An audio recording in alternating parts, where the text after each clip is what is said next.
বাংলাদেশের মানুষ আপনাদেরকে সহজে ভোট দিবে না, কারণ আপনাদেরকে তারা বিশ্বাস করে না। আপনারা ভালো হয়ে যান, ভালো হয়ে যান। আজকে এই সংকটে একটা দল তাই সংকটকে আরো গভীর সংকট, যখন আমরা সবাই মিলে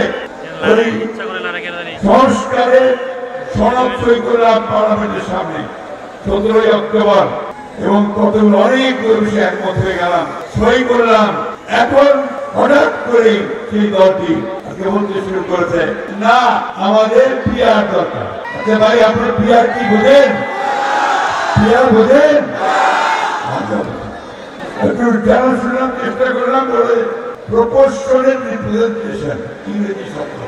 আমি বাংলাটা বলো, ইংরেজি বুঝি না, ইংরেজি বাংলাটা বলো আনুপাতিক প্রতিনিধিত্ব।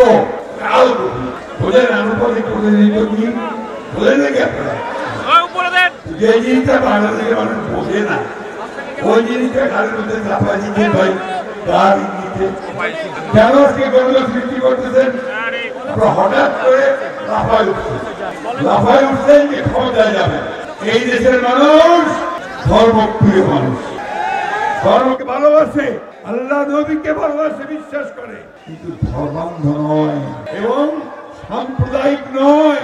আজকে এই কথাগুলো মনে রেখে এখানে পাঠাবেন। আপনি আর গত নির্বাচনের হিসাব করে দেখেন তো, কত পার্সেন্ট ভোট পেয়েছে জামাত ইসলাম? কত বলেন? 5% না, তারও বেশি, 5-6%, তাই না?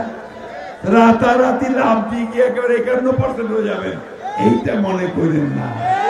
বাংলাদেশের মানুষ আপনাদেরকে সহজে ভোট দিবে না, কারণ আপনাদেরকে তারা বিশ্বাস করে না। পাকিস্তানে আন্দোলন করছিল মুসলমানরা, পাকিস্তানের মুসলমান ভাইদের স্বার্থ রক্ষা করবে,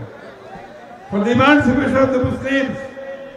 তখন আপনাদের নেতা মওদুদি এটা বিরোধিতা করেছে, ঠিক না? আজকে আবার 1971 সালে আমরা যে স্বাধীনতার যুদ্ধ করলাম পাকিস্তানিদের থেকে বেরিয়ে আসার জন্য, তখন আমরা আপনারা শুধু বিরোধিতাই করেন নাই, ওই পাকিস্তান সেনাবাহিনী থেকে হাত মিলিয়ে গণহত্যা করেছেন। কথা বলতে আমার কোনো দ্বিধা হয় না, কারণ আমি একজন মুক্তিযোদ্ধা, আমি এই দেশের স্বাধীনতার জন্য যুদ্ধ করেছি। আজকে উল্টা পাল্টা আবল তাবল সোশ্যাল মিডিয়াতে কথা বলে আমাদেরকে মাথা নোয়াতে পারবেন না। আমরা অবিলম্বে প্রধান উপদেষ্টা যে নির্বাচনের ঘোষণা দিয়েছেন 2024 সালের ফেব্রুয়ারি মাসের প্রথমার্ধে, এই নির্বাচন হতে হবে। এই নির্বাচনের কোনো বিকল্প নাই। আর এই নির্বাচন যত দেরি হচ্ছে, বাংলাদেশ তো দুর্বল হয়ে যাবে। জনগণের সমর্থন ছাড়া কোন সরকারি সফলতার সঙ্গে দেশ চলতে পারে না।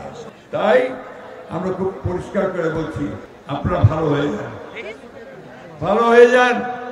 এই নির্বাচনে অংশগ্রহণের জন্য প্রস্তুতি অনেক আগে থেকে শুরু করেছেন। কেন মানুষকে বোকা বানাচ্ছেন? আপনাদের যত বড় বড় বিলবোর্ড দেখলাম, আমি তো অন্য কোনো দলের এত বড় বিলবোর্ড দেখলাম না। যত পোস্টার দেখলাম, অন্য কোনো দলের এত পোস্টার দেখলাম না। তাহলে কেন মানুষকে বোকা বানাচ্ছেন? আপনারা তো নির্বাচন করবেন, নির্বাচন না করলে আপনাদের অস্তিত্ব থাকবে না।